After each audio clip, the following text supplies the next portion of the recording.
राधे राधे, हरे कृष्ण। आप सभी का दिन शुभ हो। आज दिनांक है 5 मई और दिन है मंगलवार। आज है ज्येष्ठ मास के कृष्ण पक्ष की चतुर्थी तिथि। आज अंगारक चतुर्थी और एकदंत संकष्टी चतुर्थी का संयोग बन रहा है। वहीं आज ज्येष्ठ मास का सबसे बड़ा पावन दिन है, जो कि है बुधवार मंगलवार। इन सब की कथाएं हमारे चैनल पर अलग से अपलोडेड हैं, आप चाहें तो सुन सकते हैं। चतुर्थी तिथि आज सुबह 5:25 से शुरू होकर कल सुबह 7:51 तक रहेगी। आज पूरा दिन शिव योग रहेगा। ब्रह्म मुहूर्त सुबह 4:18 से 5:06 तक रहेगा। सूर्योदय होगा सुबह 5:55 पर, सूर्यास्त होगा शाम 6:52 पर और राहु काल आज दोपहर 3 बजे से 4:30 बजे तक रहेगा।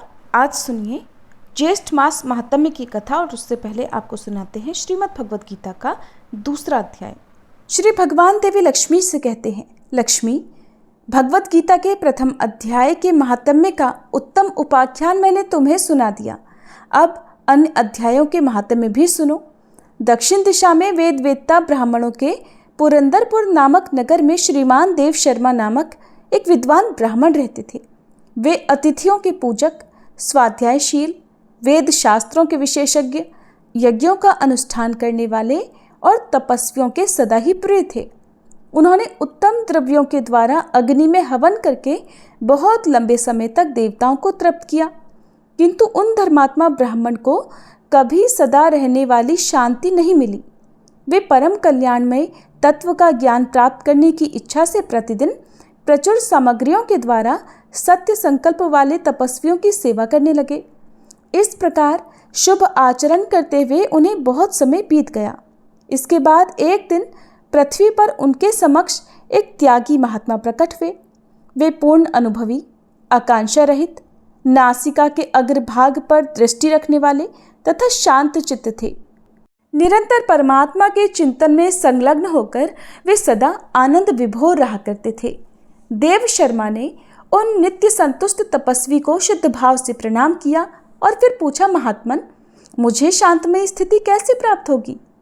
तब उन आत्मज्ञानी संत ने देव शर्मा को सौपुर ग्राम के निवासी मित्रवान का, जो बकरियों का चरवाहा था, बकरियां चराता था, उसका परिचय दिया और कहा, वही तुम्हें उपदेश देगा। यह सुनकर देव शर्मा ने महात्मा के चरणों की वंदना की और समृद्धशाली सौपुर ग्राम में पहुंचकर उसके उत्तर भाग में एक विशाल वन को देखा। उसी वन में नदी के किनारे एक पत्थर पर मित्रवान बैठा हुआ था। उसके नेत्र आनंद से निश्चल हो रहे थे और वह बिना पलक झपकाए लगातार देख रहा था। वह स्थान आपस का स्वाभाविक वैर छोड़कर एकत्रित हुए परस्पर विरोधी जंतुओं से घिरा हुआ था। वहां उद्यान में मंद मंद हवा चल रही थी। मृगों के झुंड शांत भाव से बैठे थे और मित्रवान दया से भरी हुई आनंदमयी मनोहारिणी दृष्टि से पृथ्वी पर मानो अमृत छिड़क रहा था। इस रूप में उसे देखकर देव शर्मा का मन प्रसन्न हो गया। वे उत्सुक होकर बड़े विनय के साथ मित्रवान के पास गए। मित्रवान ने भी अपने मस्तक को थोड़ा झुकाकर देव शर्मा का सत्कार किया। इसके बाद विद्वान देव शर्मा अनन्य चित्त से मित्रवान के पास गए और उसके ध्यान का समय समाप्त हो गया। उस समय उन्होंने अपने मन की बात पूछी, महाभाग, मैं आत्मा का ज्ञान प्राप्त करना चाहता हूँ। मेरे इस मनोरथ की पूर्ति के लिए मुझे किसी ऐसे उपाय का उपदेश कीजिए जिसके द्वारा सिद्धि प्राप्त हो चुकी हो। देव शर्मा की बात सुनकर मित्रवान ने एक क्षण तक कुछ विचार किया और उसके बाद इस प्रकार कहा, विद्वन, एक समय की बात है, मैं वन के भीतर बकरियों की रक्षा कर रहा था। इतने में ही एक भयंकर बाघ पर मेरी दृष्टि पड़ी। वह बाघ मानो सबको खा लेना चाहता हो। मैं मृत्यु से डरता था, इसलिए व्याघ्र को आते देखकर बकरियों के झुंड को आगे करके मैं वहां से भाग गया। किंतु एक बकरी तुरंत ही सारा भय छोड़कर नदी के किनारे उस व्याघ्र के पास बेरोक टोक चली गई। फिर तो व्याघ्र भी द्वेष छोड़कर चुपचाप खड़ा हो गया। उसे इस अवस्था में देखकर बकरी उससे बोली, व्याघ्र, तुम्हें तो तुम्हारा मनपसंद भोजन प्राप्त हुआ है। मेरे शरीर से मांस निकालकर प्रेम पूर्वक खाओ ना। तुम इतनी देर से क्यों खड़े हो? तुम्हारे मन में मुझे खाने का विचार क्यों नहीं आ रहा? तब वह व्याघ्र बोला, बकरी, इस स्थान पर आते ही मेरे मन से द्वेष का सारा भाव निकल गया, भूख प्यास भी मिट गई, इसलिए पास आने पर भी अब मैं तुम्हें खाना नहीं चाहता। व्याघ्र के ऐसा कहने पर वह बकरी बोली, न जाने मैं कैसे इतनी निर्भय हो गई हूँ। व्याघ्र, इसमें क्या कारण हो सकता है? अगर तुम जानते हो तो बताओ। ये सुनकर व्याघ्र ने कहा, नहीं, मैं भी नहीं जानता। चलो सामने खड़े हुए इन महापुरुष से ही पूछते हैं। ऐसा निश्चय करके वे दोनों वहां से चल पड़े।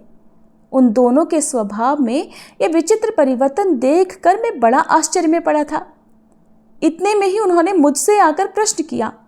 वहां वृक्ष की शाखा पर एक वानरराज था। उन दोनों के साथ मैंने भी वानरराज से पूछा। विप्रवर, मेरे पूछने पर वानरराज ने आदरपूर्वक कहा कि अजापाल सुनो, इस विषय में मैं तुम्हें प्राचीन वृतांत सुनाता हूँ। ये सामने वन के भीतर जो बहुत बड़ा मंदिर है उसकी ओर देखो। इसमें ब्रह्मा जी का स्थापित किया हुआ एक शिवलिंग है। पूर्व समय में यहाँ सुकर्मा नाम के एक बुद्धिमान महात्मा रहते थे, जो तपस्या में संलग्न होकर इस मंदिर में नित्य प्रति उपासना करते थे। वे वन में से फूलों का संग्रह करके लाते और नदी के जल से पूजनीय भगवान शंकर को स्नान कराकर उन्हीं से उनकी पूजा किया करते थे। इस प्रकार आराधना का काम करते हुए सुकर्मा यहाँ रहा करते थे। बहुत समय के बाद उनके पास किसी अतिथि का आना हुआ। सुकर्मा ने भोजन के लिए फल लाकर अतिथि को अर्पण किया और कहा, विद्वन, मैं केवल तत्वज्ञान की इच्छा से भगवान शंकर की आराधना करता हूँ। आज इस आराधना का फल परिपक्व होकर मुझे मिल गया, क्योंकि इस समय आप जैसे महापुरुष ने मुझ पर अनुग्रह जो किया है। सुकर्मा के ये मधुर वचन सुनकर तपस्या के धनी महात्मा अतिथि को बड़ी प्रसन्नता हुई। उन्होंने एक शिलाखंड पर भगवत गीता का दूसरा अध्याय लिख दिया और ब्राह्मण को उसके पाठ और अभ्यास के लिए आज्ञा देते हुए कहा, ब्राह्मण, इससे तुम्हारा आत्मज्ञान संबंधी मनोरथ अपने आप सफल हो जाएगा। ऐसा कहकर वे बुद्धिमान तपस्वी सुकर्मा के सामने ही उनके देखते देखते अंतर्ध्यान हो गए। सुकर्मा आश्चर्यचकित होकर उनके आदेश के अनुसार निरंतर भगवत गीता के द्वितीय अध्याय का अभ्यास करने लगे। इसके बाद बहुत लंबे समय के बाद अंतःकरण शुद्ध होकर उन्हें आत्मज्ञान की प्राप्ति हुई। फिर तो वे जहाँ जहाँ गए वहाँ का तपोवन शांत हो गया। उनमें शीत, उष्ण और राग द्वेष आदि की बाधाएं दूर हो गई। इतना ही नहीं, उन स्थानों में भूख प्यास का कष्ट भी जाता रहा और भय का सर्वथा वहां अभाव हो गया। ये सब द्वितीय अध्याय का जप करने वाले सुकर्मा ब्राह्मण की तपस्या का ही प्रभाव समझो। मित्रवान ने कहा, वानर राज के ऐसा कहने पर मैं प्रसन्नतापूर्वक बकरी और बाघ के साथ उस मंदिर की ओर गया। वहां जाकर शिलाखंड पर लिखे हुए गीता के दूसरे अध्याय को मैंने देखा और पढ़ा। उसी की आवृत्ति करने से मैंने तपस्या का पार पा लिया है।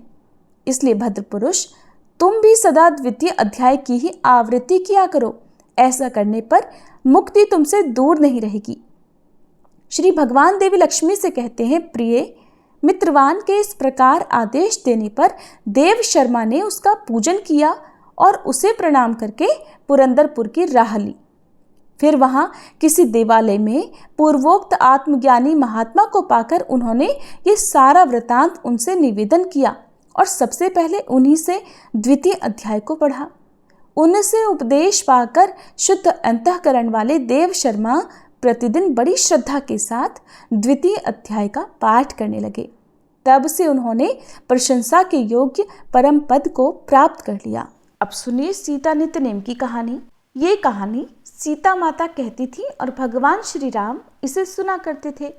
एक दिन भगवान को किसी काम से बाहर जाना पड़ गया तो सीता माता कहने लगी, प्रभु, मेरा तो 12 वर्ष का नित्यनेम है और अब आप बाहर जाएंगे तो मैं अपनी कहानी किसे सुनाऊंगी।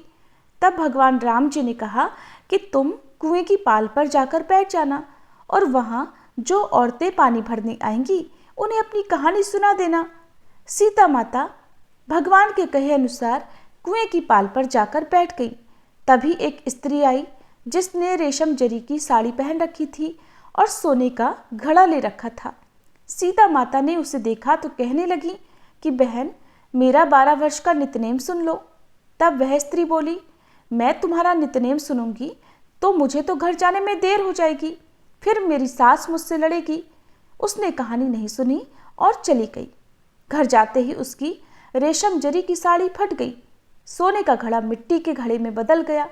ये सब देखकर सासू माँ ने पूछा, अरे बहू, ये किसका दोष अपने सिर पर लगाकर आई हो? तब बहू ने कहा कि माँ जी, कुएं पर एक औरत बैठी थी, उसने कहानी सुनने के लिए कहा, लेकिन मैंने नहीं सुनी, जिसका ये फल मुझे मिला है। अब बहू की बात सुनकर अगले दिन वही साड़ी और घड़ा लेकर सास कुएं की पाल पर गई। सास को वहीं पर सीता माता बैठी मिली तो सीता माता ने उससे भी कहा कि बहन, मेरी कहानी सुन लीजिए। सास बोली कि एक बार छोड़, मैं तो 4 बार कहानी सुन लूंगी। तब सीता माता ने कहना शुरू किया, राम आए लक्ष्मण आए, देश के पुजारी आए, नित नेम का नेम लाए, आओ राम बैठो राम, तपी रसोई जीमो राम, माखन मिश्री खाओ राम, दूध बताशा पियो राम, सूत के पलका मोठो राम, शाल दुशाला पोठो राम, शाल दुशाला ओढ़ो राम, जब बोलूं जब राम ही राम, राम सवारे सबके काम, खाली घर भंडार भरेंगे, सबका बेड़ा पार करेंगे, श्री राम जय जय राम। सास बोली कि बहन, कहानी तो बहुत अच्छी लगी। कहानी सुनकर सास घर चली गई और उसकी वह साड़ी फिर से रेशम जरी की बन गई और मिट्टी का घड़ा भी सोने के घड़े में बदल गया। ये सब देखकर बहू बोली, माँ जी, आपने ये सब कैसे किया? सास ने कहा, बहू, तू तो दोष लगा के आई थी और मैं अब दोष उतार कर आ रही हूँ। बहू ने हैरान होकर फिर पूछा कि तो माँ जी, वो कुएं वाली स्त्री कौन है? सास बोली, वे तो साक्षात सीता माता थी। वे पुराने से नया कर देती हैं, खाली घर में भंडार भर देती हैं, वह लक्ष्मी जी का वास घर में कर देती हैं, व्यक्ति की जो भी इच्छा हो उसे पूरा कर देती हैं। तब बहू बोली, माँ जी, फिर तो ऐसी कहानी मुझे भी सुना दीजिए। सास बोली कि ठीक है, तुम भी सुनो। फिर सास ने कहानी शुरू की, राम आए लक्ष्मण आए, देश के पुजारी आए, नित नेम का नेम लाए, आओ राम बैठो राम, तपी रसोई जीमो राम, माखन मिश्री खाओ राम, दूध बताशा पियो राम, सूत के पलका मोठो राम, शाल दुशाला पोठो राम, शाल दुशाला ओढ़ो राम, जब बोलूं जब राम ही राम, राम सवारे सबके काम, खाली घर भंडार भरेंगे, सबका बेड़ा पार करेंगे, श्री राम जय जय राम। कहानी सुनकर बहू बोली, माँ जी, कहानी तो बहुत अच्छी है। सास ने कहा, ठीक है, अब तो हम इस कहानी को रोज कहा करेंगे। अब सास बहू रोज सवेरे उठती, नहाती धोती और पूजा करने के बाद नित्य नेम की सीता माता की कहानी कहती। एक दिन उनके यहाँ पड़ोस की एक औरत आई और बोली, बहन, जरा सी आँच तो देना। तो वे बोली कि आँच तो अभी तक हमने जलाई ही नहीं। पड़ोसन ने पूछा, तो फिर तुम सुबह 4 बजे से उठकर कर क्या रही हो? उन्होंने बताया कि सुबह उठकर हम तो पहले पूजा करते हैं, फिर सीता माता की नित्य नेम की कहानी कहते हैं। पड़ोसन ने उनकी बात सुनकर फिर पूछा, सीता माता की कहानी कहने से तुम्हें क्या मिला? तब वे बोली कि इनकी कहानी कहने से घर में भंडार भर जाते हैं, सारे काम सिद्ध हो जाते हैं, मन की इच्छा भी पूरी होती है। पड़ोसन बोली कि बहन, फिर तो ऐसी कहानी मुझे भी सुना दो। वह बोली, ठीक है, तो फिर तुम भी ये कहानी सुन लो। राम आए लक्ष्मण आए, देश के पुजारी आए, नित नेम का नेम लाए, आओ राम बैठो राम, तपी रसोई जीमो राम, माखन मिश्री खाओ राम, दूध बताशा पियो राम, सूत के पलका मोठो राम, शाल दुशाला पोठो राम, शाल दुशाला ओढ़ो राम, जब बोलूं जब राम ही राम, राम सवारे सबके काम, खाली घर भंडार भरेंगे, सबका बेड़ा पार करेंगे, श्री राम जय जय राम। सारी कहानी सुनने के बाद पड़ोसन कहने लगी, बहन, कहानी तो मुझे बहुत अच्छी लगी। अब वह पड़ोसन भी नित्यनेम सीता माता की कहानी कहने लगी। कहानी कहने से सीता माता ने पड़ोसन के भी भंडार भर दिए। अब तो पूरे मोहल्ले में नित्यनेम की कथा चल पड़ी और हर किसी की मनोकामना सीता माता की कृपा से पूरी होने लगी। हे सीता माता, हे जानकी माता, जैसे आपने उनके भंडार भरे, वैसे ही हम सबके भी भरना, कहानी कहने वाले के, सुनने वाले के और हुंकार भरने वाले के भी। सभी प्रेम से बोलिए, सीता माता की जय। अपने आराध्य भगवान श्री राम जी की निष्काम सेवा के कठोर व्रत का पालन करने में बजरंगबली हनुमान जी अद्वितीय हैं। हनुमान जी का एक एक श्वास, उनका जीवन केवल रामकाज के लिए ही है। उनकी वाणी राम राम के उच्चारण से निरंतर गूंजती रहती है। सीता जी की खोज के लिए हनुमान जी जब समुद्र पार कर रहे थे, उस समय जलमग्न मैनाक पर्वत ऊपर उठा और उसने हनुमान जी से विश्राम कर लेने की प्रार्थना की। तब हनुमान जी ने उसे उत्तर दिया, राम काजु कीन्हे बिनु मोहि कहाँ विश्राम। हनुमान जी सेवा की मानो साकार प्रतिमा है और भगवान श्री राम के प्रति सेवा निष्ठा के संबंध में ये कह सकते हैं कि जैसे बाण को चाहिए धनुष और धनुष को बाण, ऐसे हनुमान को चाहिए राम और राम को हनुमान। अयोध्या में भगवान श्री राम जी का राज्याभिषेक होने के बाद हनुमान जी भी वहीं रहने लगे थे। उन्हें तो प्रभु श्री राम जी की सेवा का व्यसन था।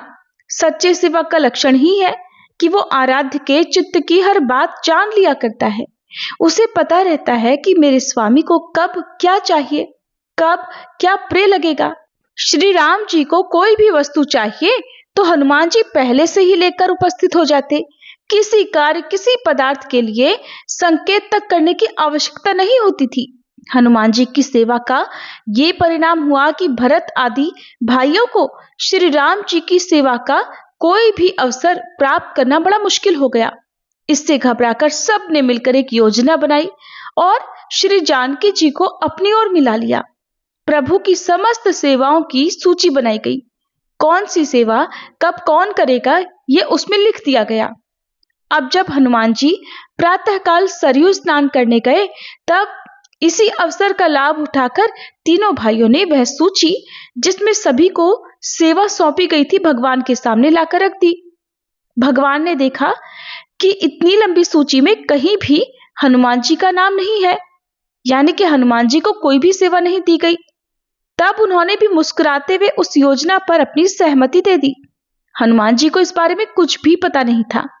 दूसरे दिन प्रातः सरयू में स्नान करके हनुमान जी जब अपने नियमित दिनचर्या के अनुसार श्री राम जी के पास जाने लगे, तो उन्हें द्वार पर भाई शत्रुघ्न ने रोक लिया और कहने लगे, आज से श्री राम जी की सेवा का प्रत्येक कार्य विभाजित कर दिया गया है, जिसके लिए जब जो सेवा निश्चित की गई है वही उस सेवा को करेगा। और श्री राम ने भी इस व्यवस्था को अपनी स्वीकृति दे दी है। ये बात सुनकर हनुमान जी बोले, प्रभु ने अगर स्वीकृति दे दी है तो फिर भला उसमें कहना ही क्या है। बस सेवा की व्यवस्था बता दीजिए। मेरे हिस्से में जो सेवा आई है मैं उसे करता रहूंगा। सेवा की सूची सुना दी गई, लेकिन उसमें कहीं भी हनुमान जी का कोई नामो निशान तक नहीं था, यानी कि उनको कोई सेवा ही नहीं दी गई थी, क्योंकि अब कोई सेवा बची ही नहीं थी। सूची सुनकर हनुमान जी ने कहा, इसका मतलब इस सूची में अब जो भी सेवा बच गई है वो मेरी रहेगी। हनुमान जी की बात सुनकर सबने तुरंत सिर हिला दिया, क्योंकि उस सूची में भगवान श्री राम जी की सुबह से लेकर रात तक की जो भी दिनचर्या रहती थी या जो भी भावी सेवा उनके लिए हो सकती थी, उस सब की सूची बनाकर रख दी गई थी और इसके अलावा अब कोई सेवा बचती ही नहीं थी। तो ये जानकर सभी लोग निश्चिंत थे, तो उन्होंने सहमति देते हुए कह दिया कि ठीक है, इसके अलावा जो भी सेवा होगी हनुमान जी वो आप कीजिएगा। हनुमान जी ने कहा, लेकिन इस पर भगवान की स्वीकृति भी तो मिलनी चाहिए। भगवान श्री राम जी ने हनुमान जी की तरफ देखा, देखकर कुछ सोचते हुए अपनी सहमति दे दी। अब तो हनुमान जी बोले, तो फिर ठीक है, प्रभु को जब भी जम्हाई आएगी तब उनके सामने चुटकी बजाने की सेवा मेरी होगी। हनुमान जी की ये बात सुनते ही सब लोग तो चौंक गए, क्योंकि भगवान की सेवा की सारी व्यवस्था कर दी गई थी, लेकिन किसी का भी ध्यान इस सेवा पर तो गया ही नहीं था कि भगवान को जम्हाई भी आ सकती है और उनकी जम्हाई को दूर करने के लिए चुटकी भी बजाई जा सकती है। लेकिन हनुमान जी अपने भगवान की हर एक गतिविधि को जानते थे। हनुमान जी की बात सुनकर बाकी सभी लोग हैरान परेशान थे, सोचने लगे कि अब क्या करें, हनुमान जी को प्रभु से थोड़ा दूर कैसे रखें। लेकिन अब तो हनुमान जी की बात पर प्रभु की स्वीकृति भी मिल चुकी थी। चुटकी सेवा के कारण हनुमान जी अब राज सभा में दिन भर श्री राम जी के चरणों के पास उनके मुख की ओर टकटकी लगाए बैठे रहते, क्योंकि जम्हाई आने का कोई समय तो हुआ नहीं। रात्रि हुई। स्नान और भोजन करके श्री राम अंतःपुर में विश्राम करने पधारे तो हनुमान जी उनके पीछे पीछे चल पड़े। द्वार पर सेविका ने रोक दिया कि हनुमान जी, आप भीतर नहीं जा सकते। हनुमान जी ये सुनकर वहां से हटकर राजभवन के ऊपर एक कंगूरे पर जाकर बैठ गए और वहीं पर बैठकर चुटकी बजाने लगे। लेकिन ये क्या हुआ, श्री राम जी का मुख तो खुला का खुला रह गया। अब इस सिंहासन पर विराजमान है, ना कुछ बोल रहे हैं, ना कोई संकेत कर रहे हैं, बस मुख खोले बैठे हुए हैं। श्री राम जी की ऐसी दशा देखकर श्री जानकी जी तो व्याकुल हो गई। तुरंत ही माताओं को, भाइयों को यह समाचार दे दिया गया। सब चकित और व्याकुल, लेकिन किसी को कुछ सूझता ही नहीं था कि ऐसा क्यों हुआ। प्रभु का मुख खुला हुआ है, वे किसी के प्रश्न का कोई उत्तर नहीं दे रहे, कोई संकेत नहीं कर रहे। आखिरकार गुरु वशिष्ठ जी को बुलवाया गया। प्रभु ने उनके चरणों में मस्तक रखा, किंतु मुख खुला का खुला रहा। वे मुख से कुछ भी नहीं बोल पाए। तब वशिष्ठ जी ने इधर उधर देखकर पूछा, हनुमान जी कहाँ हैं? उन्हें बुलाओ तो। जब हनुमान जी को ढूंढा गया तब तो वे श्री राम जी के ही कक्ष के ठीक ऊपर कंगूरे पर बैठे चुटकी बजाए जा रहे हैं। आंखों से झरझर आंसू बह रहे थे। शरीर का रोम रोम रोमांचित है और उनके मुख से गदगद स्वर में कीर्तन निकल रहा था, श्री राम जय जय राम। भाई शत्रुघ्न ने यह देखकर हनुमान जी से कहा कि आपको गुरुदेव बुला रहे हैं। हनुमान जी चुटकी बजाते हुए ही नीचे पहुंचे। तब गुरुदेव जी ने हनुमान जी से पूछा, आप ये क्या कर रहे हैं? हनुमान जी ने बताया कि प्रभु को जम्हाई आए तो चुटकी बजाने की सेवा मेरी है और मुझे अंतःपुर में ही जाने से रोक दिया गया। अब जम्हाई का क्या भरोसा कब आ जाए, इसलिए मैं चुटकी बजा रहा हूं, जिससे मेरी सेवा में कोई कमी न रह जाए। हनुमान जी का उत्तर सुनकर वशिष्ठ जी ने कहा कि तुम तो बराबर चुटकी बजा रहे हो, इसलिए श्री राम जी को तुम्हारी सेवा स्वीकार करने के लिए जृंभण मुद्रा यानी उबासी की मुद्रा में रहना पड़ रहा है। अब कृपा करके इसे बंद भी कर दो। श्री राम जी के रोग का निदान सुनकर सबकी सांस में सांस आई। फिर हनुमान जी ने चुटकी बजाना बंद कर दिया तो प्रभु ने भी अपना मुख बंद कर लिया। अब हनुमान जी हंसते हुए बोले, तो फिर मैं यही प्रभु के सामने बैठूं और सदैव सभी जगह जहां जहां वे जाएं उनके मुख को देखता हुआ साथ बना रहूं, क्योंकि प्रभु को कब जम्हाई आएगी इसका तो कोई निश्चित समय है नहीं। प्रभु श्री राम ने हनुमान जी की ये बात सुनकर कनखियों से श्री जानकी जी को देखकर कहा, मानो कह रहे हो और करो सेवा का विभाजन। हनुमान जी को मेरी सेवा से वंचित करने का फल देख लिया ना। सारी स्थिति समझकर वशिष्ठ मुनि ने ही कहा, ये सब रहने दो हनुमान, तुम जैसे पहले सेवा करते थे वैसे ही करते रहो। और अब भला गुरुदेव की व्यवस्था में कोई कह भी क्या सकता था, क्योंकि गुरु का आदेश तो सर्वोपरि है। और यही कारण है कि श्री राम पंचायतन में हनुमान जी छठे सदस्य के रूप में अपने प्रभु श्री राम जी के चरणों में निरंतर उनके मुख की ओर टकटकी लगाए हाथ जोड़कर बैठे रहते हैं। तो ये थी हनुमान जी की कथा। सभी प्रेम से बोलिए सियापति रामचंद्र जी की जय, बजरंगबली हनुमान जी की जय। अब सुनिए ज्येष्ठ मास महात्म्य का चौथा अध्याय। दिंडी ने श्री ब्रह्मा जी से पूछा, हे ब्राह्मण, आपने आदित्य क्रिया योग को मुझे बतलाया, अब आप ये बतलाने की कृपा करें कि भगवान सूर्य उपवास से कैसे प्रसन्न होते हैं। उपवास करने वालों के लिए क्या क्या नियम है, क्या क्या त्याज्य है, आराधना में क्या क्या करना चाहिए, इनका आप विस्तार पूर्वक वर्णन कीजिए। दिंडी की बात सुनकर श्री ब्रह्मा जी इस प्रकार बोले कि हे दिंडिन, भगवान सूर्य पुष्प आदि द्वारा पूजन करने से ही प्रसन्न हो जाते हैं और उत्तम फल देते हैं। पापों से रहित होकर सद्गुणों का आश्रय ग्रहण कर सभी भोगों का परित्याग करना ही उपवास कहलाता है। अतः ऐसे उपवास से क्यों नहीं मनवांचित फल प्राप्त होगा। 1 रात, 2 रात, 3 रात या नक्त व्रत करने वाला निष्काम होकर उपवास कर मन, वचन और कर्म से सूर्य नारायण की आराधना में यदि तत्पर रहे तो ब्रह्मलोक को प्राप्त कर सकता है। यदि साधक किसी कामना से दत्त चित्त होकर भगवान सूर्य की उपासना करता है तो प्रसन्न होकर भगवान उसकी मनोकामनाओं को पूर्ण अवश्य कर देते हैं। अंधकार का नाश करने वाले जगदात्मा सूर्य नारायण की तन्मयता पूर्वक आराधना के बिना किसी भी प्रकार की सद्गति नहीं मिलती। अतः पुष्प, धूप, चंदन, नैवेद्य आदि से भक्ति पूर्वक सूर्य की पूजा और उनकी प्रसन्नता के लिए उपवास करना चाहिए। उत्तम पुष्प के न मिलने पर वृक्षों के कोमल पत्ते अथवा दूर्वांकुर से ही पूजन कर लेना चाहिए। पुष्प, पत्र, फल, जल जो भी यथाशक्ति मिले उसे ही भक्ति और श्रद्धा के साथ भगवान सूर्य को अर्पण करना चाहिए। इससे भगवान सूर्य को अतुल तुष्टि प्राप्त होती है। सूर्य नारायण के मंदिर में सदा झाड़ू देने पर धूलि में जितनी कणिकाएं होती हैं, उतने समय तक सूर्य के समान होकर वह स्वर्ग में रहता है। मंदिर के छोटे से भाग का भी मार्जन करने पर अर्थात साफ सफाई करने पर उस दिन के पाप से व्यक्ति मुक्त हो जाता है।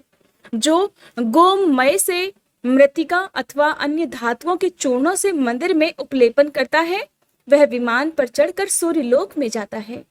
मंदिर में जल से छिड़काव करने वाला वरुण लोक में निवास करता है। जो लेपन किए हुए मंदिर में पुष्प बिखेरता है, वो कभी दुर्गति को प्राप्त नहीं होता।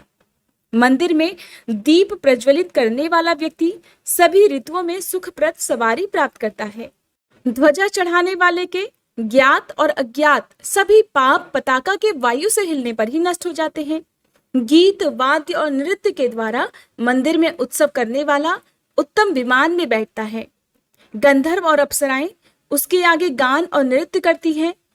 जो मंदिर में पुराण का पाठ करता है उसे श्रेष्ठ बुद्धि की प्राप्ति होती है और वह जातिस्मर अर्थात सभी जन्मों की बात जानने वाला हो जाता है। दिन दिन सूर्य की आराधना से जो चाहो वो प्राप्त कर सकते हो। इनकी आराधना से कई लोग गंधर्व, कतिपय विद्याधर, कतिपय देवता बन गए हैं। देवराज इंद्र ने इनकी आराधना से ही इंद्रपद प्राप्त किया है।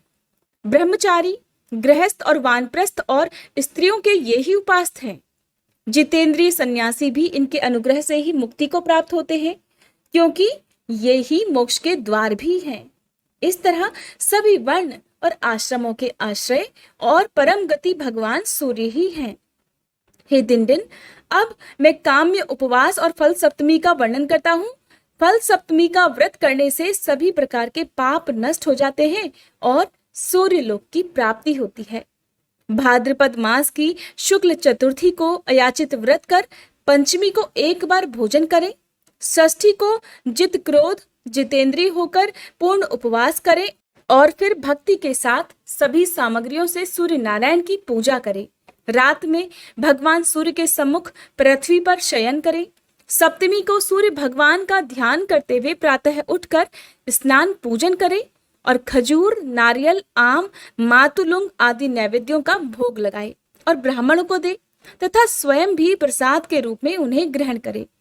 यदि ये फल ना मिले तो शाली अर्थात चावल का या गेहूं का आटा लेकर उसमें गुड़ मिलाएं और घी में पकाकर उनका ही भोग भगवान सूर्य को लगाएं। फिर हवन कर ब्राह्मणों को भोजन कराएं। इस प्रकार 1 वर्ष तक सप्तमी का व्रत कर अंत में उद्यापन करें। गोमूत्र, गोमय, गोदुग्ध, दही, घी, कुश का जल, श्वेत मृतिका, तिल और सरसों का उबटन, दूर्वा, गौ के सींग का जल, चमेली के फूल का रस, इनसे स्नान करें और इनसे ही प्राशन करें। ये सभी पापों का हरण करने वाले हैं। सभी प्रकार के फल, भूमि, धान्य युक्त भवन, बछड़े के साथ गौ, विद्रुम के साथ ताम्रपात और श्वेत वस्त्र ब्राह्मणों को दे। जो शक्ति संपन्न हो वह चांदी अथवा आटे के पेष्टक, फल तथा 2 वस्त्र दे। सोना, रत्न और वस्त्र आचार्यों को दे। ब्राह्मणों को भोजन कराएं। इस प्रकार व्रत को संपन्न करें। ये फल सप्तमी का विधान कहा गया है। यह अतिशय पुण्यमयी सप्तमी सभी पापों का नाश करने वाली है। इस दिन उपवास कर मनुष्य सूर्य लोक को प्राप्त करता है। वहां देव, गंधर्व और अप्सराओं के साथ पूजित होता है। इस व्रत को जो करता है वह पाप, दरिद्रता और सभी प्रकार के दुखों से मुक्त हो जाता है। इस व्रत के करने से ब्राह्मण मुक्ति, क्षत्रिय इंद्रलोक, वैश्य कुबेर लोक में निवास करता है। शूद्र इस व्रत के प्रभाव से द्विजत्व को प्राप्त कर लेता है। पुत्रहीनों को पुत्र की प्राप्ति होती है, दुर्भगा सौभाग्यशालिनी होती है और विधवा नारी अगले जन्म में वैधव्य प्राप्त नहीं करती। इस फल सप्तमी को समस्त वांछित पदार्थों को प्रदान करने वाली चिंतामणि के समान समझना चाहिए। इस फल सप्तमी की कथा के श्रवण अथवा व्रत करने वाले की सभी इच्छाएं पूर्ण हो जाती हैं। अब जानिए रहस्य सप्तमी व्रत के दिन त्याज्य पदार्थ का निषेध तथा व्रत के विधान और फल के बारे में। श्री ब्रह्मा जी कहने लगे, दिन अब मैं रहस्य सप्तमी व्रत का विधान कह रहा हूँ। इस व्रत के करने से अपने से आगे आने वाली 7 पीढ़ी तथा पीछे की भी 7 पीढ़ी के कुलों का उद्धार हो जाता है। जो इस व्रत का नियम से पालन करता है उसे धन, पुत्र, आरोग्य, विद्या, विनय, धर्म तथा अप्राप्य वस्तुओं की भी प्राप्ति हो जाती है। इस व्रत के नियम इस प्रकार है। सब में मैत्री भाव रखते हुए भगवान सूर्य का चिंतन करता रहे। मनुष्य को व्रत के दिन न तेल का स्पर्श करना चाहिए, न ही नीला वस्त्र धारण करना चाहिए और न ही आंवले से स्नान करना चाहिए और किसी से कलह तो बिल्कुल ही नहीं करनी। इस दिन नीला वस्त्र धारण करके जो सत्कर्म करता है वह निष्फल हो जाता है। जो ब्राह्मण इस व्रत के दिन एक बार नीला वस्त्र धारण कर ले तो उसे उचित है कि स्वयं की शुद्धि के लिए उपवास करके पंचगव्य प्राशन करे, तभी वह शुद्ध हो सकता है। यदि अज्ञानवश नील वृक्ष की लकड़ी से कोई ब्राह्मण दंत धावन अर्थात दातुन कर लेता है तो वह 2 चंद्रायण व्रत करने से ही शुद्ध हो सकता है। और इस दिन रोमकूप में नीले रंग के प्रवेश करने मात्र से ही 3 कृच्छ चंद्रायण व्रत करने से शुद्धि संभव है। जो व्यक्ति प्रमादवश नील वृक्ष के उद्यान अर्थात बगीचे में चला जाता है वह पंचगव्य प्राशन से ही शुद्ध होता है। जहां नील एक बार बोई जाती है वह भूमि 12 वर्ष तक अपवित्र रहती है। रहस्य सप्तमी व्रत के दिन जो तेल का स्पर्श करता है उसकी प्रिय भार्या नष्ट हो जाती है, अतः तेल का स्पर्श नहीं करना चाहिए। इस तिथि को किसी के भी साथ द्रोह और क्रूरता भी करना उचित नहीं है। इस दिन गीत गाना, नृत्य करना, वीणा आदि वाद्य यंत्र बजाना, शव देखना, व्यर्थ में हंसना, स्त्री के साथ शयन करना, द्यूत क्रीड़ा, रोना, दिन में सोना, असत्य बोलना, दूसरे के अनिष्ट का चिंतन करना, किसी भी जीव को कष्ट देना, अत्यधिक भोजन करना, गली कूचों में व्यर्थ ही घूमना, दंभ, शोक, शठता तथा क्रूरता, इन सभी का प्रयत्न पूर्वक परित्याग कर देना चाहिए। इस व्रत का आरंभ चैत्र मास से करना चाहिए। व्रत करने वाले मनुष्य को चाहिए कि वह चैत्र आदि मासों में धाता, अर्यमा, मित्र, वरुण, इंद्र, विवस्मान, पर्जन्य, पूषा, भग, त्वष्टा, विष्णु तथा भास्कर इन 12 सूर्यों का क्रमशः पूजन करे। प्रत्येक सप्तमी के दिन भोजक ब्राह्मण को घी के साथ भोजन कराकर उसे घी सहित पात्र, 1 माशा स्वर्ण और दक्षिणा दान में देनी चाहिए। यदि भोजन ना मिल सके तो श्रेष्ठ ब्राह्मण को ही भोजक की भांति भोजन कराकर वही वस्तुएं दान में देनी चाहिए।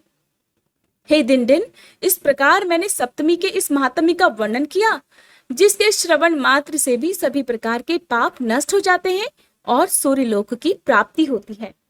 सुमंतु बोले, राजन, इतना कहकर ब्रह्मा जी अंतर्ध्यान हो गए और दिंडी भी उनके द्वारा बताए गए इस व्रत के अनुसार सूर्य नारायण का पूजन करके अपने मनोवांछित फल को प्राप्त करने में सफल हुए और भगवान सूर्य के अनुचर हो गए।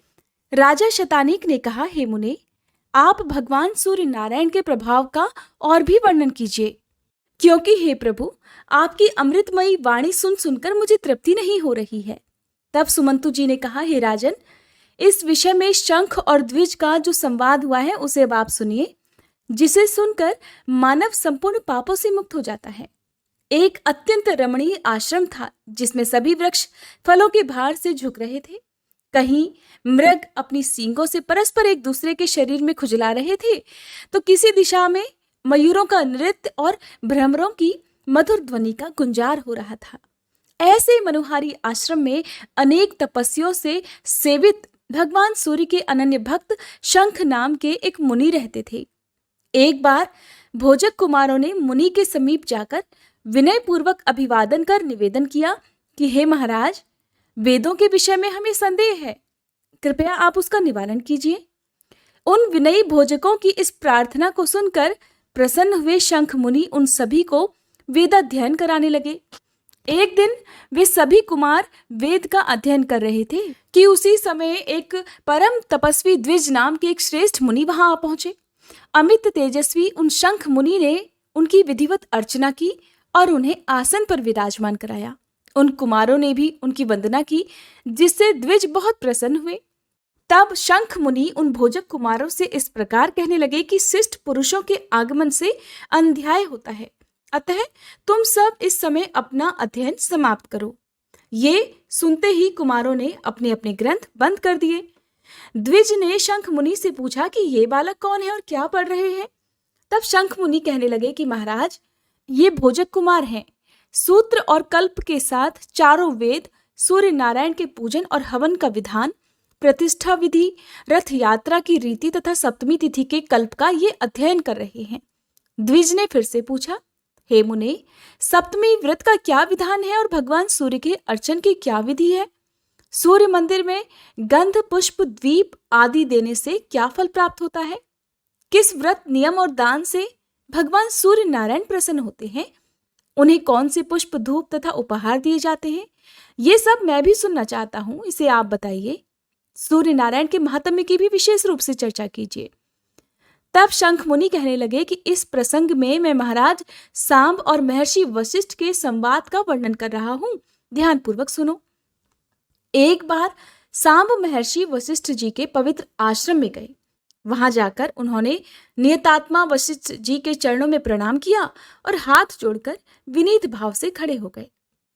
महर्षि वशिष्ठ ने भी उनके भक्ति भाव को देखकर प्रसन्न मन से उनसे पूछा, सांब, तुम्हारा तो संपूर्ण शरीर भयंकर कुष्ठ रोगों से विदीर्ण हो गया था, ये सर्वथा रोग मुक्त कैसे हुआ? और तुम्हारे शरीर की दिव्य कांति और शोभा कैसे बढ़ गई, ये सब मुझे बताओ। तब सांब ने कहा, महाराज, मैंने भगवान सूर्य नारायण की आराधना उनके सहस्त्र नामों द्वारा की है। उसी आराधना के प्रभाव से उन्होंने प्रसन्न होकर मुझे साक्षात दर्शन दिए और उनसे ही मुझे वर की भी प्राप्ति हुई है। वशिष्ठ जी ने पुनः पूछा, तुमने किस विधि से सूर्यदेव की आराधना की? तुम्हें किस व्रत तप अथवा दान से उनका साक्षात दर्शन हुआ? ये सब विस्तार पूर्वक बतलाओ। सांब कहने लगे कि महाराज, जिस विधि से मैंने भगवान सूर्य को प्रसन्न किया है वह सारा वृतांत अब आप भी ध्यानपूर्वक सुनिए। आज से बहुत पहले मैंने अज्ञानवश दुर्वासा मुनि का उपहास किया था, इसलिए क्रोध में आकर उन्होंने मुझे कुष्ठ रोग से ग्रसित होने का श्राप दे डाला, जिससे मैं कुष्ठ रोगी हो गया। तब अत्यंत दुखी और लज्जित होते हुए मैंने अपने पिता अर्थात भगवान श्री कृष्ण के पास जाकर निवेदन किया कि हे तात, मैं दुर्वासा मुनि के श्राप से कुष्ठ रोग से ग्रस्त होकर अत्यधिक पीड़ित हो रहा हूं। पिताश्री, मेरा शरीर गलता जा रहा है, कंठ का स्वर भी बैठता जा रहा है और पीड़ा से प्राण निकले जा रहे हैं। वैद्यों आदि के द्वारा उपचार कराने पर भी मुझे शांति नहीं मिलती। अब आपकी आज्ञा प्राप्त कर मैं प्राण त्यागना चाहता हूं, अतः आप मुझे ये आज्ञा देने की कृपा करें जिससे मैं इस कष्ट से मुक्त हो सकूं। मेरा यह दीन वचन सुनकर उन्हें बड़ा दुख हुआ और फिर उन्होंने क्षण भर विचार कर मुझसे कहा कि पुत्र, धैर्य धारण करो और चिंता मत करो, क्योंकि जैसे सूखे तिनकों को आग जलाकर भस्म कर देती है, वैसे ही चिंता करने से रोग और अधिक कष्ट देता है। भक्ति पूर्वक तुम देव आराधना करो, उससे सभी रोग नष्ट हो जाएंगे। पिता के ऐसे वचन सुनकर मैंने पूछा कि तात, ऐसा कौन सा देवता है जिसकी आराधना करने से इस भयंकर रोग से मुझे मुक्ति मिल सके? तब भगवान श्री कृष्ण कहने लगे कि पुत्र, एक समय की बात है, योगी श्रेष्ठ याज्ञवल्क्य मुनि ने ब्रह्मलोक में जाकर पद्मयोनि श्री ब्रह्मा जी को प्रणाम किया और उनसे पूछा कि महाराज, मोक्ष प्राप्त करने के इच्छुक प्राणी को किस देवता की आराधना करनी चाहिए? अक्षय स्वर्ग की प्राप्ति किस देवता की उपासना करने से हो जाती है? ये चराचर विश्व किससे उत्पन्न हुआ है और किस में लीन हो जाता है? इन सब का कृपया आप वर्णन कीजिए। तब श्री ब्रह्मा जी बोले, महर्षि, आपने तो बहुत अच्छा प्रश्न पूछा है, जिसे सुनकर मैं भी अत्यंत प्रसन्न हूं। मैं आपके प्रश्नों का उत्तर दे रहा हूं, इसे ध्यान पूर्वक सुनिए। जो देव श्रेष्ठ अपने उदय के साथ ही समस्त जगत का अंधकार नष्ट कर तीनों लोकों को प्रतिभासित कर देते हैं। वे अजर अमर अव्यय शाश्वत अक्षय शुभ अशुभ के जानने वाले कर्म साक्षी सर्व देवता और जगत के स्वामी हैं। उनका मंडल कभी क्षय नहीं होता। वे पितरों के पिता, देवताओं के भी देवता, जगत के आधार, सृष्टि स्थिति तथा संहार करता है। योगी पुरुष वायु रूप होकर जिनमें लीन हो जाते हैं, जिनकी सहस्त्र रश्मियों में मुनि सिद्धगण और देवता निवास करते हैं।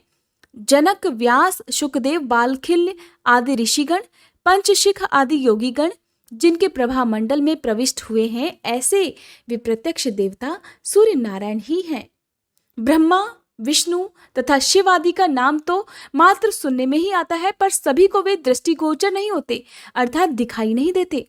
किंतु तिमिर नाशक अर्थात अंधकार का नाश करने वाले सूर्य नारायण सभी को प्रत्यक्ष रूप से दिखाई देते हैं, इसलिए वे सभी देवताओं में श्रेष्ठतम हैं। अतः हे याज्ञवल्क्य, आपको भी सूर्य नारायण के अलावा अन्य किसी देवता की उपासना नहीं करनी चाहिए। इन प्रत्यक्ष देवता की आराधना करने से सभी फल प्राप्त हो सकते हैं। याज्ञवल्क्य मुनि ने कहा कि महाराज, आपने मुझे बहुत ही उत्तम उपदेश दिया है जो बिल्कुल सत्य है। मैंने तो पहले भी बहुत बार सूर्य नारायण के महात्म्य को सुना है। जिनके दक्षिण अंग से विष्णु, वाम अंग से स्वयं आप और ललाट से रुद्र उत्पन्न हुए हैं, उनकी तुलना और कौन देवता कर सकते हैं। उनके गुणों का वर्णन भला किन शब्दों में किया जा सकता है। अब मैं उनकी उस आराधना विधि को भी सुनना चाहता हूँ जिसके द्वारा मैं संसार सागर को पार कर जाऊं। वे कौन से व्रत, उपवास, दान, होम, जप, तप आदि हैं जिनके करने से सूर्य नारायण प्रसन्न होकर समस्त कष्टों को दूर कर देते हैं। ये सब आप बतलाने की कृपा करें, क्योंकि प्राणियों द्वारा धर्म, अर्थ, काम प्राप्ति के लिए जो प्रयास किए जाते हैं, उनमें वही चेष्टा, वही प्रयास सफल है जो भगवान सूर्य का आश्रय ग्रहण कर अनुष्ठित हो, अन्यथा वे सभी क्रियाएं व्यर्थ हैं। इस अपार घोर संसार सागर में निमग्न प्राणियों द्वारा एक बार भी किया गया सूर्य नमस्कार मुक्ति को प्राप्त करा देता है। भक्ति भाव से परिपूर्ण याज्ञवल्क्य के इन वचनों को सुनकर श्री ब्रह्मा जी प्रसन्न हो उठे और कहने लगे कि याज्ञवल्क्य, आपने सूर्य नारायण की आराधना का जो उपाय पूछा है उसका मैं वर्णन कर रहा हूं, एकाग्रचित्त होकर अब आप सुनिए। श्री ब्रह्मा जी बोले, आदि और अंत से रहित सर्वव्याप्त पर ब्रह्म अपनी लीला से प्रकृति पुरुष रूप धारण करके संसार को उत्पन्न करने वाले अक्षर, सृष्टि रचना के समय ब्रह्मा, पालन के समय विष्णु और संहार काल में रुद्र का रूप धारण करने वाले सर्वदेवमय पूज्य भगवान सूर्य नारायण ही हैं। अब मैं भेदा भेद स्वरूप उन भगवान सूर्य को प्रणाम करके उनकी आराधना का वर्णन करूंगा। वह अत्यंत गुप्त है, जिसे प्रसन्न होकर भगवान भास्कर ने मुझसे कहा था। श्री ब्रह्मा जी फिर से कहने लगे कि याज्ञवल्क्य, एक बार मैंने भगवान सूर्य नारायण की स्तुति की थी। उस स्तुति से प्रसन्न होकर वे प्रत्यक्ष प्रकट हुए। तब मैंने उनसे पूछा कि महाराज, वेद वेदांगों में और पुराणों में आपका ही प्रतिपादन हुआ है। आप शाश्वत, अज तथा पर ब्रह्म स्वरूप हैं। ये जगत आप में ही स्थित है। गृहस्थ आश्रम जिनका मूल है, ऐसे वे चारों आश्रमों वाले रात दिन आपकी अनेक मूर्तियों का पूजन करते हैं। आप ही सबके माता पिता और पूज्य हैं। आप किस देवता का ध्यान और पूजन करते हैं, मैं इसे नहीं समझ पा रहा हूँ। इसे मैं सुनना चाहता हूँ और मेरे मन में इसके प्रति बड़ा कौतूहल है। भगवान सूर्य ने कहा था, हे ब्राह्मण, ये अत्यंत गुप्त बात है, किंतु आप मेरे परम भक्त हैं, इसलिए मैं इसका यथावत वर्णन कर रहा हूँ। वे परमात्मा सभी प्राणियों में व्याप्त, अचल, नित्य, सूक्ष्म तथा इंद्रियातीत हैं। उन्हें क्षेत्रज्ञ, पुरुष, हिरण्यगर्भ, महान, प्रधान तथा बुद्धि आदि अनेक नामों से जाना जाता है। जो तीनों लोकों के एकमात्र आधार हैं, वे निर्गुण होकर भी अपनी इच्छा से सगुण हो जाते हैं। खुद से कोई कर्म नहीं करते और ना तो कर्म फल की प्राप्ति से संलिप्त रहते हैं। वे परमात्मा सब ओर सिर, नेत्र, हाथ, पैर, नासिका, कान तथा मुख वाले हैं। वे समस्त जगत को आच्छादित करके अवस्थित हैं और सभी प्राणियों में स्वच्छंद होकर आनंद पूर्वक विचरण करते रहते हैं। शुभाशुभ कर्म रूप बीज वाला शरीर क्षेत्र कहलाता है। इसे जानने के कारण परमात्मा क्षेत्रज्ञ कहलाते हैं। वे अव्यक्तपुर में शयन करने से पुरुष, बहुत रूप धारण करने से विश्वरूप और धारण पोषण करने के कारण महापुरुष कहे जाते हैं। ये ही अनेक रूप धारण करते हैं। जिस प्रकार एक ही वायु शरीर में प्राण, अपान आदि अनेक रूप धारण किए हैं, और जैसे एक ही अग्नि अनेक स्थान भेदों के कारण अनेक नामों से अभिहित की जाती है, ठीक उसी प्रकार परमात्मा भी अनेक भेदों के कारण बहुत सारे रूप धारण करते हैं। जिस प्रकार एक दीप से हजारों दीप प्रज्वलित हो जाते हैं, उसी प्रकार एक परमात्मा से संपूर्ण जगत उत्पन्न होता है। जब वह अपनी इच्छा से संसार का संहार करता है, तब फिर एकाकी ही रह जाता है। परमात्मा को छोड़कर जगत में कोई स्थावर या जंगम पदार्थ नित्य नहीं है, क्योंकि वे अक्षय, अप्रमेय और सर्वज्ञ कहे जाते हैं। उनसे बढ़कर कोई अन्य नहीं है। वे ही पिता हैं, वे ही प्रजापति हैं। सभी देवता और असुर आदि उन परमात्मा भास्कर देव की आराधना करते हैं और वे उन्हें सद्गति प्रदान करते हैं। प्रिय श्रोताओं, आज का महात्म्य यहीं समाप्त हुआ। अब सुनिए श्री सूर्य चालीसा पाठ। श्री रवि हरत हो घोर तम, अगणित किरण पसारी, वंदन करूं तव चरणन में, अर्घ देहूं जलधारी। सकल सृष्टि के स्वामी हो, सचराचर के नाथ, निस दिन होत तुमसे ही, होवत संध्या प्रभात। जय भगवान सूर्य तमहारी, जय खगेश दिन कर शुभकारी। तुम हो सृष्टि के नेत्र स्वरूपा, त्रिगुणधारी त्रैवेद स्वरूपा। तुम ही करता पालक संहारक, भुवन चतुर्दश के संचालक। सुंदर बदन चतुर्भुजधारी, रश्मि रथी तुम गगन विहारी। चक्र शंख अरु श्वेत कमल धर, वर मुद्रा सोहत चोटे कर। शीश मुकुट कुंडल गलमाला, चारु तिलक तव भाल विशाला। सप्त अश्वरथ अति द्रुतगामी, अरुण साथी गति अविरामी। रक्त वरुण आभूषण धारक, अति प्रिय तोहे लाल पदारथ। सर्वात्मा कहे तुम्हें ऋग्वेदा, मित्र कहे तुमको सब वेदा। पंच देवों में पूजे जाते, मन वांछित फल साधक पाते। द्वादश नाम जाप उद्धारक, रोग शोक अरु कष्ट निवारक। माँ कुंती तब ध्यान लगायो, दानवीर सूत कर्ण सो पायो। राजा युधिष्ठिर तब जस गायो, अक्षय पात्र वो वन में पायो। शस्त्र त्याग अर्जुन अकुरायो, बन आदित्य हृदय से पायो। विंध्याचल तब मार्ग में आयो, हाहाकार तिमिर से छायो। मुनि अगस्त्य गिरि गर्व मिटायो, निज तप बल से विंध्य नवायो। मुनि अगस्त्य तब महिमा गाई, सुमिर भये विजयी रघुराई। तोहे विरोग मधुर फल जाना, मुख में ली नहीं तोहे हनुमाना। तब नंदन शनि देव कहावे, पवन के सूत शनि तीर मिटावे। यज्ञ व्रत स्तुति तुम्हारी कीन्ही, भेंट शुक्ल यजुर्वेद की दीन्ही। सूर्यमुखी खरितर तव रूपा, कृष्ण सुदर्शन भानु स्वरूपा। नमन तोहे ओंकार स्वरूपा, नमन आत्मा अरुकाल स्वरूपा।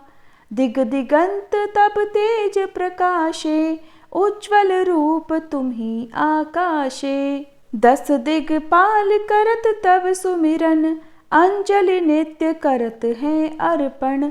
त्रिविध ताप हरता तुम भगवन, ज्ञान ज्योति करता तुम भगवन।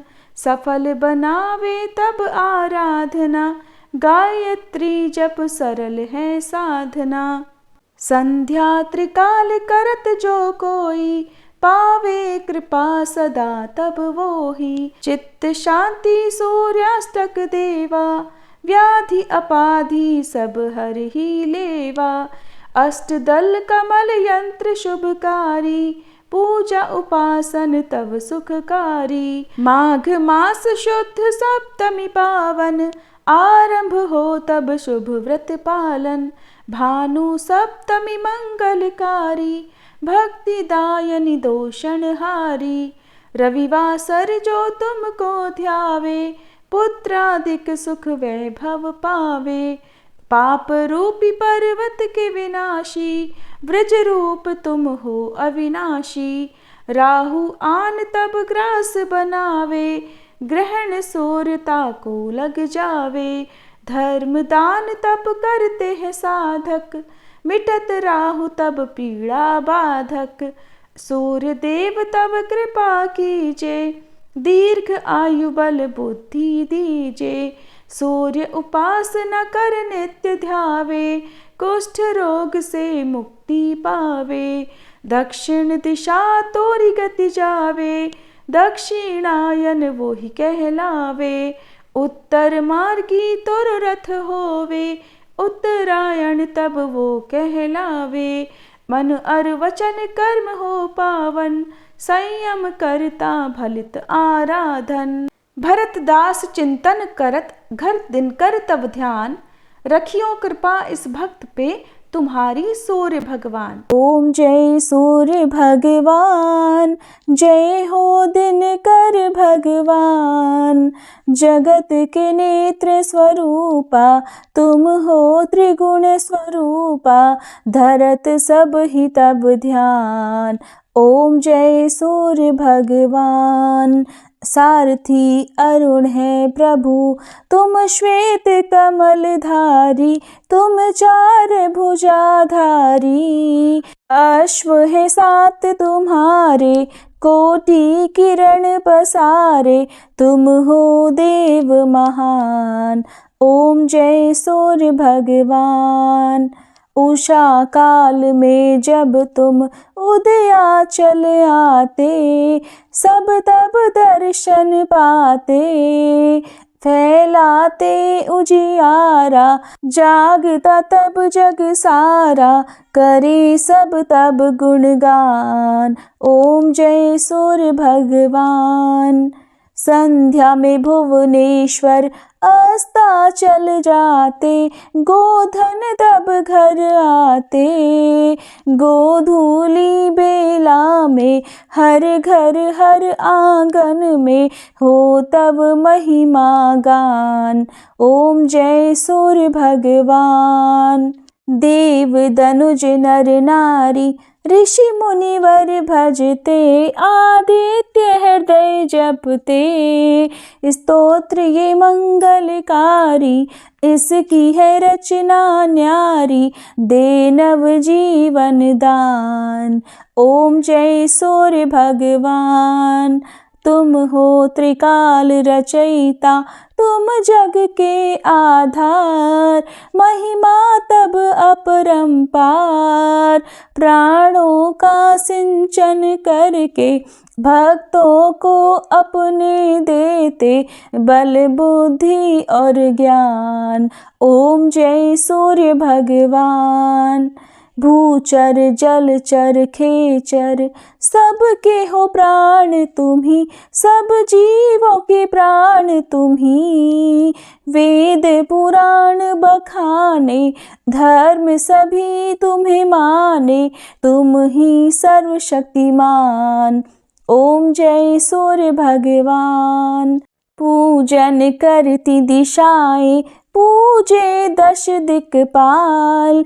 तुम भुवनों के प्रतिपाल, ऋतुएं तुम्हारी दासी। तुम शाश्वत अविनाशी, शुभकारी अंशुमान। ओम जय सूर्य भगवान। ओम जय सूर्य भगवान। जय हो दिनकर भगवान। जगत के नेत्र स्वरूपा, तुम हो त्रिगुण स्वरूपा। धरत सब ही तब ध्यान, ओम जय सूर्य भगवान। ओम जय सूर्य भगवान।